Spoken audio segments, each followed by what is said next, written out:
Class. बेटा जैसे कि मैंने आपको प्रीवियस वीडियो में बताया था कि आज हम पेज नंबर 57 का क्वेश्चन नंबर 1 एंड 3 करेंगे। तो 1 तो मैंने आपको सॉल्व करके दिखा दिया कि किस तरह से सॉल्व करेंगे। अब हम आ जाते हैं क्वेश्चन नंबर 3 पर। Write the HCF of HCF stand for higher common factor.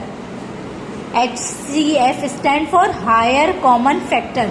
हमने ये जो हमारे पास नीचे गिवन नंबर्स है ना 12, 16, 12, इनका जो है हायर कॉमन फैक्टर मालूम करना है। ठीक है, तो उसके वो किस तरह से सॉल्व करना है वो भी मैं आपको बता देती हूँ। ये एग्जाम्पल वाला जो है जहाँ पे स्टार बना हुआ है, ये एग्जाम्पल वाला मैं आपको सॉल्व करके दिखाऊंगी। इसके अलावा नंबर C ये भी जो है मैं आपको सॉल्व करके दिखाऊंगी। बाकी A, B and D is your homework. Okay, चलें, open your copies and books to page number 57 and question number 3 write करें। चलें,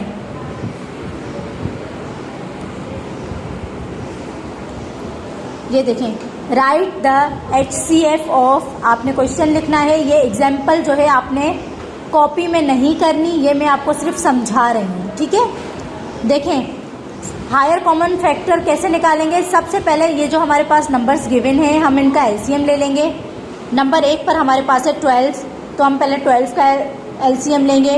यहाँ पे हम 16 का लेंगे अलग से और यहाँ पे 20 का। तीनों को एक साथ रख के लेना है। ठीक है, बिल्कुल थोड़ा थोड़ा स्पेस छोड़ के। आपने बहुत साफ सुथरा काम करना है, राइटिंग नीट और क्लीन, पेंसिल शार्प, आज की डेट, क्लास वर्क और डेट और पेज नंबर सब लिखना है। ठीक है, अब सबसे पहले हम 12 का ले लेते हैं LCM। देखिए 12 क्या है, हमारा इवन नंबर है, तो हम इसको 2 से करेंगे। 2 6 12, 2 3 6 एंड 3 1 3। ठीक है, अब 16 पर आ जाते हैं।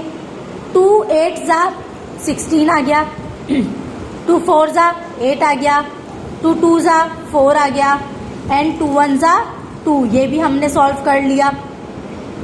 अब देखें 20 है, 2 10 क्या आता है 20, फिर 2 5 10 आ गया। अब 5 जो है वो तो अपने ही टेबल में आएगा, 2 से इसको सॉल्व नहीं किया जा सकता। सो 5 1 5 आ गया। अब करना क्या है बेटा, हमने जैसे कि आपकी कॉपी जो है वो बॉक्सेस वाली है, तो आप हर डिजिट को अलग अलग बॉक्सेस में लिखेंगे। यहाँ तक के मल्टीप्लिकेशन के साइन को भी बॉक्सेस में लिखेंगे।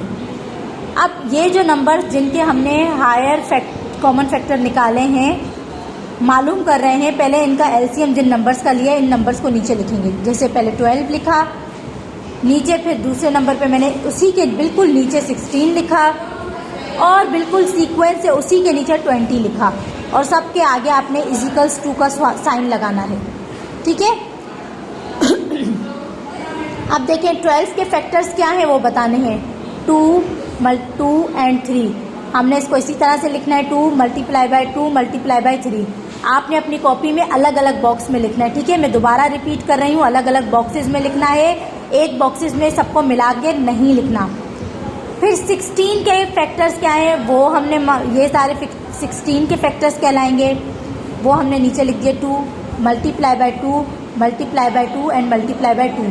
बेटा ये बात सबने एक बात का ख्याल रखना है, जो नंबर लिख रहे हैं दूसरा नंबर जो है उसी के बिल्कुल नीचे वाले बॉक्स में आना चाहिए, यानी आगे पीछे काम नहीं होना चाहिए। जैसे मैंने 1 के नीचे 1 लिखा है। ठीक है, अब ये वाले जो फैक्टर्स हैं वो आपके 20 के हैं, तो आपने क्या करना है, ये जो 20 के आगे 20 के फैक्टर्स लिख देने हैं और मल्टीप्लाई का साइन लगा देना है। 2 × 2 × 5। बड़ा ही इजी सम है। आपने हायर कॉमन फैक्टर कैसे निकालना है, यानी अब इन तीनों नंबर्स में यानी कि तीनों में सेम क्या आ रहा है वो कॉमन कहलाएगा हमारा। क्या कहलाएगा, कॉमन। जो नंबर तीनों डिजिट में एक ही लाइन में सीक्वेंस से आएगा वो कॉमन फैक्टर कहलाएगा। ठीक है, अब देखें यहाँ पे ये 2 यहाँ भी आ रहा है, यहाँ भी आ रहा है और यहाँ भी है, तो हमने इसको क्या किया, बिल्कुल एक कर दिया। ये समझो एक कॉमन हो गया, यानी तीनों सेम है ना, इसका कॉमन आ गया। अब यहाँ पे भी देखें 1 2 3 तीनों में 2 आ रहा है, तो हमने इसको भी कॉमन कर दिया। अब यहाँ पे 3, 2, 5 आ रहा है तो हम इसको नहीं उठाएंगे, हम सिर्फ उसको उठाएंगे जो तीनों में सेम आ रहा होगा। ठीक है, तो यहाँ पे भी 2 आया और यहाँ पे भी 2 आया, तो हमने यहाँ पे लिखा higher common factor is equals to 2 multiply by 2, यानी ये 3 दफ़ा 2 था, हमने एक दफ़ा यहाँ लिख दिया और इन तीनों को भी सिर्फ एक दफ़ा ही लिखेंगे। अब 2 मल्टीप्लाई बाय 2 जब हमने किया तो हमारे पास आया आंसर 4, ये आपका आंसर होगा, ये हमारा हायर कॉमन फैक्टर कहलाएगा। ठीक है, इसी तरह से ये तो मैंने आपको एग्जाम्पल का जो है सॉल्व करके दिखाया। अब जो है मैं आपको इसका C आपको सॉल्व करके दिखाऊंगी और बाकी आपने A, B एंड D जो है होमवर्क आपने करना है। ठीक है बेटा, ये देखें 27, 54 और 18 देखें, इसी सम में देखें ये मैंने आपको एक एग्जाम्पल वाला सॉल्व करा है।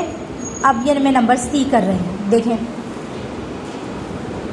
यहाँ पे मैंने 27 का हमने LCM लेना है, यहाँ 54 का लेना है और यहाँ 18 का लेना है। सबसे पहले हम यहाँ से चलते हैं, 27 से स्टार्ट करते हैं। देखें यहाँ पे ये ऑड नंबर है 7, तो हमने डायरेक्ट ये 3 से सॉल्व हो रहा है। 3 9 ज़ा 27, 3 3 ज़ा 9 आ गया एंड 3 1 ज़ा 3, ये यहाँ तक सॉल्व हो गया। अब हम 54 पर चलते हैं। ठीक है, ये नंबर 54 का हम LCM ले लेंगे। किस तरह से, अब ये देखें 4 क्या है हमारा इवन नंबर, तो इट्स मीन ये 2 से सॉल्व होगा। अब 2 यहाँ पे 5 है तो हम 1 जो है 4 को कैरी दे देंगे और बाकी जो है 2 2 ज़ा, यहाँ पे 4 था तो समझो 2 2 ज़ा 4 हो गया एंड 2 7 ज़ा 14 आ गया। अब दोबारा से यहाँ पर हमारे पास 27 है तो हम इसको 3 से सॉल्व करेंगे। 3 9 ज़ा 27, 3 3 ज़ा 9 एंड 3 1 ज़ा 3। लास्ट 18 को जब हमने उठाया इसको भी हम 2 से करेंगे क्योंकि 18 इवन नंबर है। 2 9 ज़ा 18, अब यहाँ पर 9 है तो हम डायरेक्टली 3 उठाएंगे।